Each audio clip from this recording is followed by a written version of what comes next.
much. So I'm very happy to be here, and because I will speak about how traditional extreme transformation of speech may help decoding animal communications. I will say thank you, whistling, which is one of these. So thank you. So it echoes the you that was mentioned before, and I can say it in French.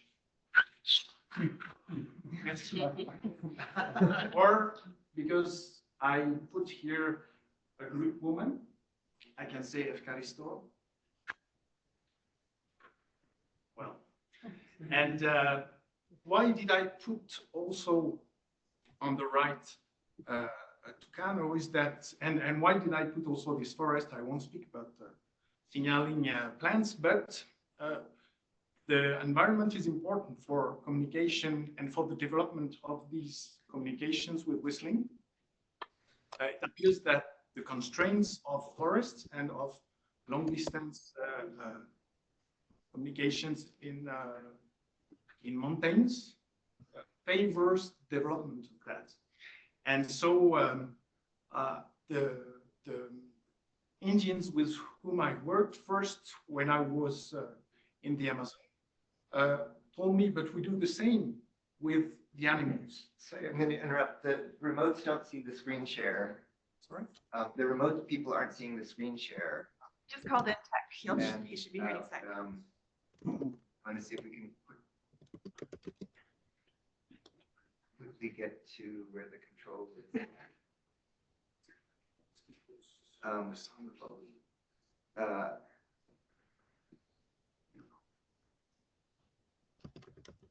I don't see where he has it, so we'll have to wait for him to come back. Okay. Thank you. I will continue. Yeah, please Stop going. me when you want. So here I just list the different steps that we identified with researchers with whom I worked, asking to indigenous people about that.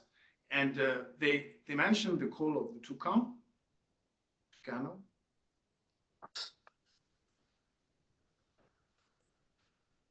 And that they would imitate it like this. Without tools.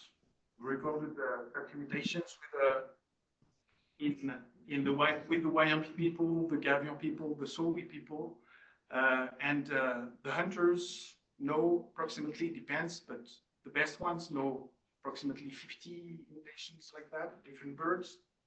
So it's quite huge in comparison to what I can find in France in the forest and the mountains. And many have non-onomatopoeic final evolution.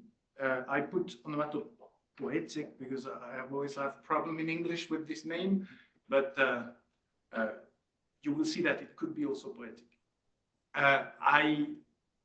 What they used to pronounce well, and what was interesting to me in relation to whistle speech, is that they use vocables to imitate the animals. And like here, I wrote the ones of the YMP, toucan, can, and well, in French, we just borrowed this name, and it means we borrowed the sound of the bird, and in our language. And that's why I was saying we could say it may be poetic also, because the Indians, when you ask them, how did you know that you could do that, and how do you, especially with other animals like fish, for example, because it works, most of them answer in the Amazon that in the past times, well, we had the same language. So it's not surprising. And it's probably because, so I didn't show you that, but I will. It's probably because they have this thinking which is different in ontology, in relation to nature. Some anthropologists describe that well, that there is an inner nature of different living beings, and a commonality in this inner nature, but a difference in physical. That is that I illustrated here. I will show you with a drawing of an Indian that I know, and that shows that, well, these imitations are just remnants of past times. And this is present in several places, but the thinking in our culture, Occidental culture, has been described, for example, by Philippe Descola, the anthropologist, as very different in that we have commonality in physicality, but not in interiority. So just to come back to that, you can see that I circled what was imitated from the bird to then the imitation, and then the different vocables, and finally the vocables are spoken. Sorry.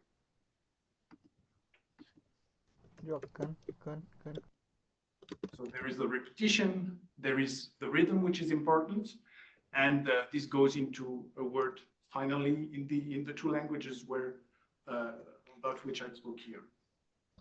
But what they use to imitate here is the front oral part of the mouth. So it's interesting because in whistling, it's more or less the same that happens, but the other way around.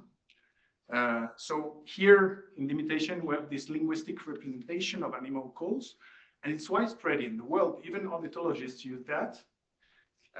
And in whistle speech, we just have an iconicity from the spoken speech to whistling, as I showed before. And I can illustrate that here rapidly with explaining in production and in perception how it goes.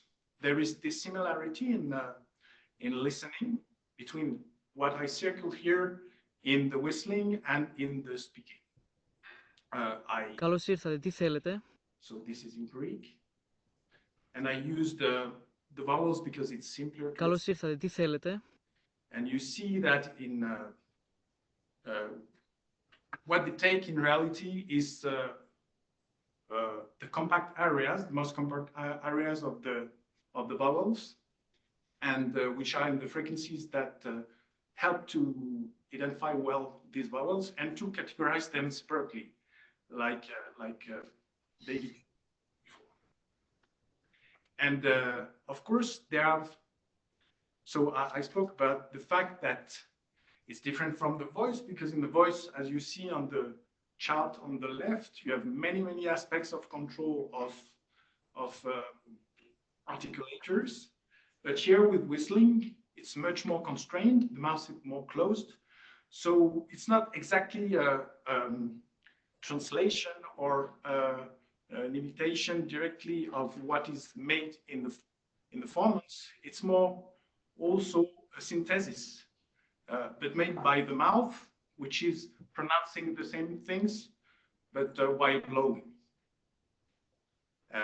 And there are many techniques, so you can explore this imitation and the limits and the constraints that it gives to spoken words.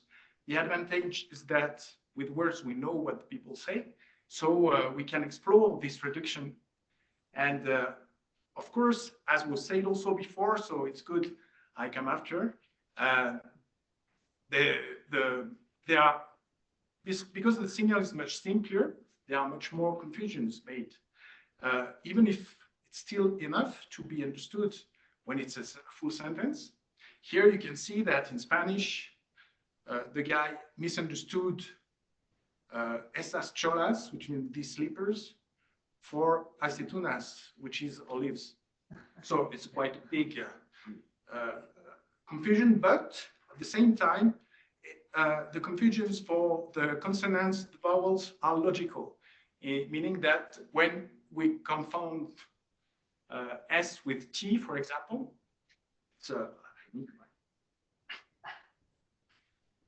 it's acetone, yeah, both go, the tongue taps the palate in the same place, more or less, or goes to the palate in the same place, and so we can name these confusions as logical.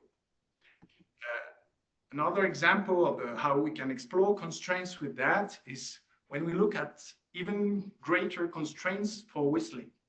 For example, here with different communicative, different ways of producing, you have different constraints and so different functions for communication. And when you reach the very interesting aspect of only blowing fixed notes with the flute, you still, or people still try to imitate the word, but in reality, when they use this technique, it's more for poetry, for set sentences in songs, but they still try.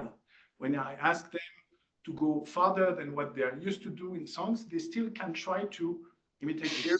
Let's go to Bath. So Jabavia. And when you need really with an instrument like that, and it happens in some places in the world to communicate complex things, or to communicate really to have, you have a pressure to pass an information which is new, then what they would do is what is done also with talking drums, which are used for communicating far, is they increase the size of the sentence. So this way, what is reduced is compensated by the information you add and in the syntax. So here I distinguished these two aspects. For telecommunication, it's what I said just now. And for verbal art, well, you have less pressure, so you can use the vocabulary of the songs, but still, imitation is more or less the same. The process of phonological or phonetic imitation of phonological categories in the language are the same for the two branches. It's just that when the pressure is different, you use a little bit different organization of the sentence to add help to the listener, for the listener. And you see that the drum can do both. And it's an interesting aspect also to explore differences between music and language, for example, with the same kind of sounds and simple ones. So in these results can help us, for example, to rethink some aspects of speech prosody, acoustic imitation, of melodies, because there are research which show that we are even better humans to imitate notes or melodies with whistle than with the voice, with the vocals, with the zero. And even then leads us to discuss or rethink some aspects of theories of evolution, like the music language one. And interestingly also, I wanted to mention these studies, because it gives parallel to that, what I found and what I explored with these whistle speech techniques, is these results of control, because acoustic control in the oral part of the articulators of orangutans, and those were mostly led by Lamera and his colleagues. And even if it was in captive situations that they could test the repetition and the control, we can see in the wild that it anchors into a practice of using a leaf or using a hand for kiss quick. And well, they went far to explore the idea that it could be that consonants produced in the front could be the first to have developed. But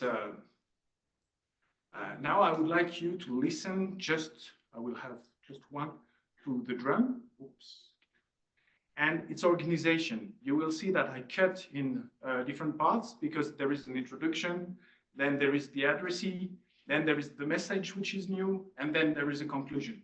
So it's this organization of framing that I explained before that happens sometimes in whistling with the flute, but it's much more common with drumming. Oops. I'm on it now. I don't know why it disappears when I get there.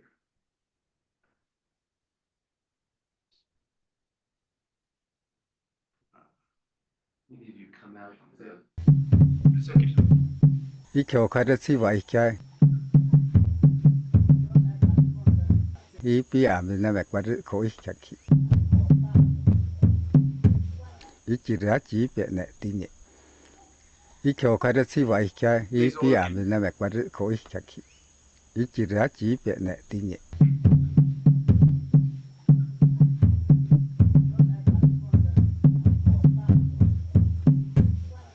This is with the Bora drum of the Amazon, but and this the only still alive practice in drumming in the Amazon, signaling drumming.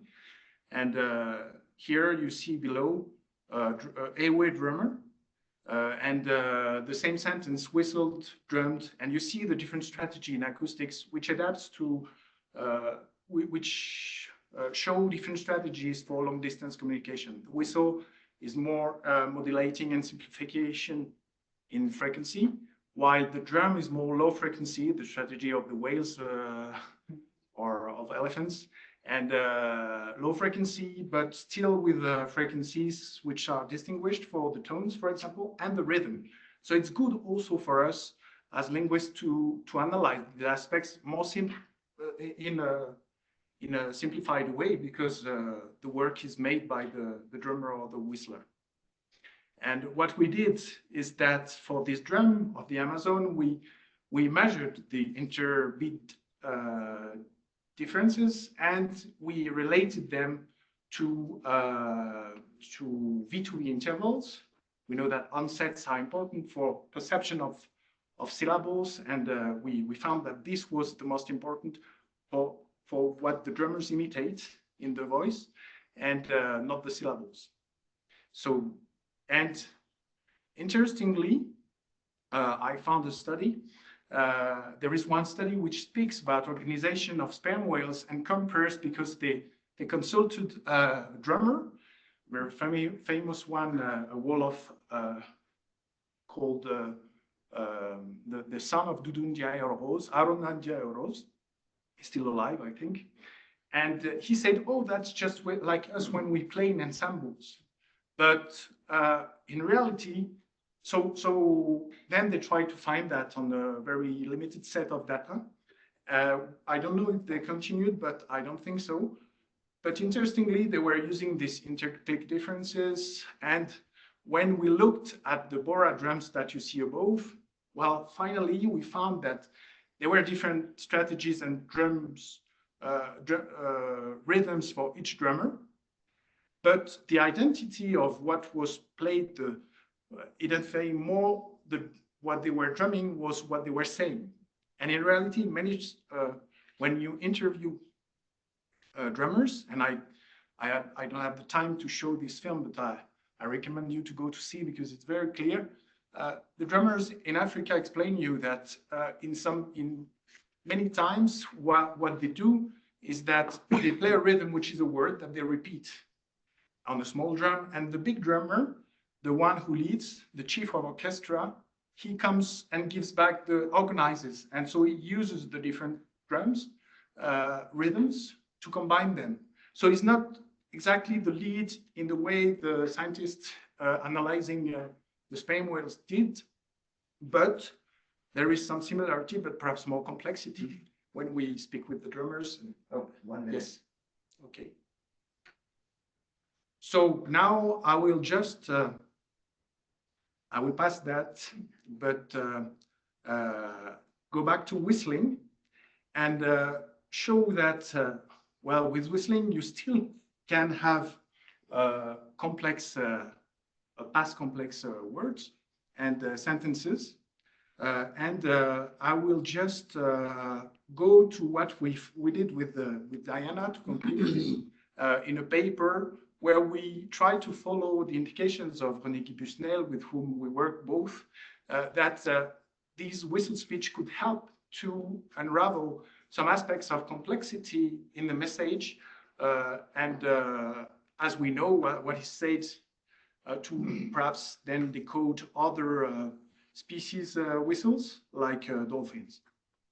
So we found that, well, there were some variations that are important to be careful when you do manual or AI analysis, like speech group stops, like different adaptations to different distances, like dialects, you see here, it's a way of speaking which is very specific to this island of El Hierro, which is different from others, different repetitions on the left. And here, interestingly also, 0 minutes left. yeah, the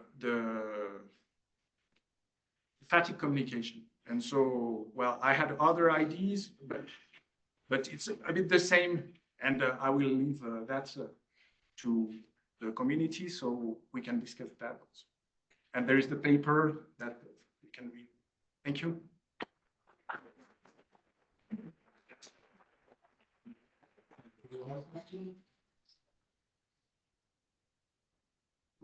You know, there's a seminar in here at 12:30. We have this finishes at 12. This is at 12 we break for lunch.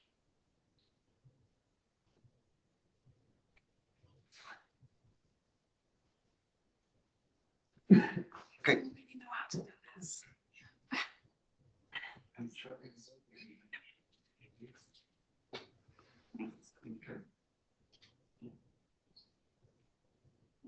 It's Vint. Could I ask a question? Go ahead, Vin. This has to do with the drumming in particular. If in fact the humans who are using the drumming are able to communicate, have they been able to explain to us, you know, how they are communicating, or what they communicate and how they communicate it? Do we have feedback from the human beings who are using this as drum talk?